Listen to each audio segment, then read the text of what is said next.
প্ৰাপ্য বিচাৰি এবাৰ জ্যেষ্ঠসকল ওলাই আহিল।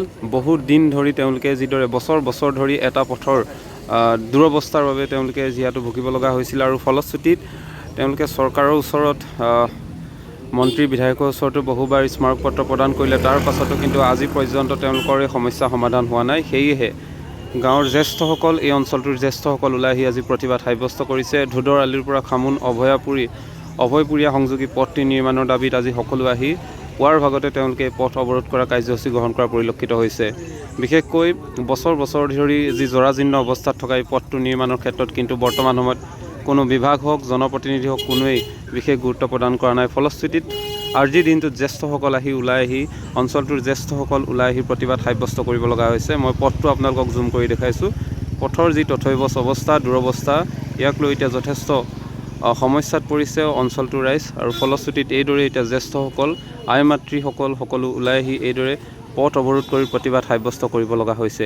ইয়াতকৈ আৰু দুখৰ বিষয় একো হ'ব নোৱাৰে, য'ত জ্যেষ্ঠসকল ওলাই আহি প্ৰতিবাদ সাব্যস্ত কৰিব লগা হৈছে। নিজৰ ন্যায় বিচাৰি তেওঁলোকে নিজৰ প্ৰাপ্য বিচাৰি প্ৰতিবাদ সাব্যস্ত কৰিব লগা হৈছে। আৰু আজিকো প্ৰতি এই সময়খিনিলৈকে কোনো নিৰ্দিষ্ট বিভাগ বা জনপ্ৰতিনিধি কোনেও কিন্তু তেওঁলোকে বিচৰা প্ৰাপ্যখিনি দিব পৰা নাই।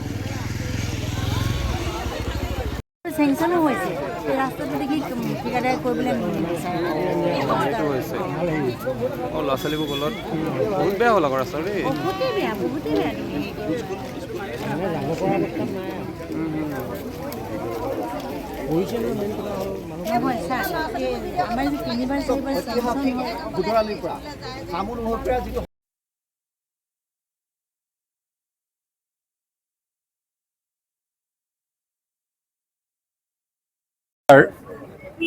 বৰফুকন গাঁও পঞ্চায়ত এলেকাৰ এটা অতি ব্যস্ত পথ। পুৰণা নাম আছিল অভয়পুৰীয়া চেতিয়াকাটনি আলি। এতিয়া দেখিছোঁ বিভাগে বিভিন্ন সময়ত ইয়াৰ বিভিন্ন নামকৰণ দি বেলেগ বেলেগ কিবা কিবি কাৰ্যসূচী হাতত লৈছে। কিন্তু আমি গড়কাপ্তানি বিভাগত যেতিয়া এই ৰাস্তাটো পঞ্জীয়ন কৰিছিলোঁ, তেতিয়া ইয়াৰ নাম আছিল অভয়পুৰীয়া চেতিয়াকাটনি আলি। এই আলিটোৱে নামতি চাৰিআলি কেন্দ্ৰৰ পৰা প্ৰায় 500 মিটাৰ পূবলৈ ধুদৰ আলিৰ পৰা 4খনকৈ ৰাজহ গাঁৱৰ মাজেদি গৈ হুদুপৰাৰ ওচৰত বৰফুকন আলিক সংযোগ কৰিছে। এই আলিটো 1965 চনমানতেই গড়কাপ্তানি বিভাগে লৈছিল আৰু তাৰপিছত বিভিন্ন সময়ত চৰকাৰে কিছু কিছু ইয়াৰ মেৰামতি কৰিছে। আজিৰ পৰা 10 বছৰমানৰ আগতে আলিটোৰ অৱস্থা বেয়া হোৱাৰ কাৰণে পুনৰ নিৰ্মাণ কৰিছিল। কিন্তু এই 10 বছৰে আজিলৈকে আলিটোৰ কোনো মেৰামতিৰ কাম হাতত নোলোৱাত বৰ্তমান আলিটোৰ অৱস্থা অতি বিধ্বস্তপ্ৰায় হৈছে।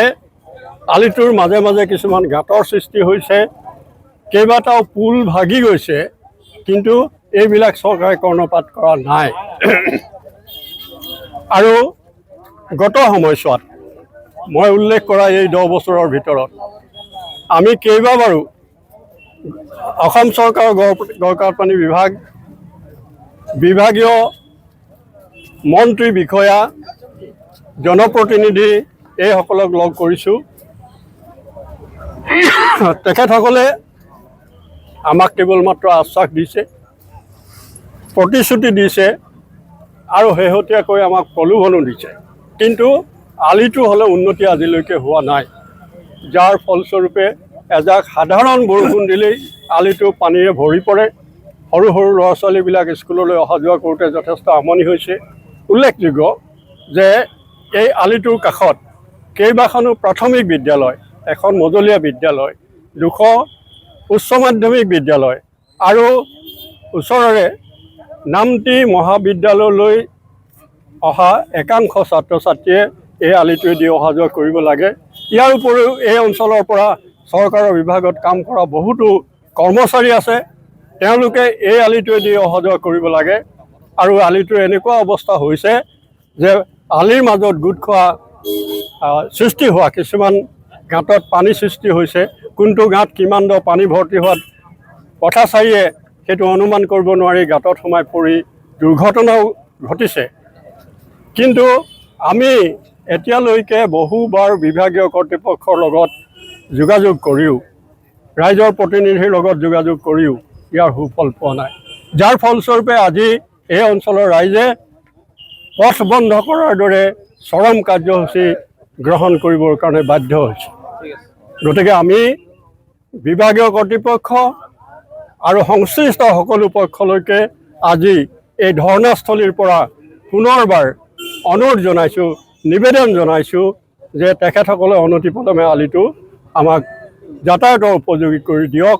আৰু এই কৰিবলৈ যাওঁতে নামতি চাৰিআলিৰ ওচৰতে ধুদুৱালিৰ কাষৰ এই অঞ্চলটোৰ আলিটো বেছিকৈ বিধ্বস্ত হৈছে আৰু ইয়াৰ দুয়ো কাষৰ যিবোৰ নলা, এই নলাবিলাক প্ৰায় বন্ধ হৈ গৈছে। এই নলাবিলাক খুলি মেলি আলিটো যাতে পানীত ডুব নাযায় তেনেকুৱা এটা অৱস্থা কৰি নিৰ্মাণ কৰি দিবৰ কাৰণে আমি অনুৰোধ জনাইছোঁ। যদি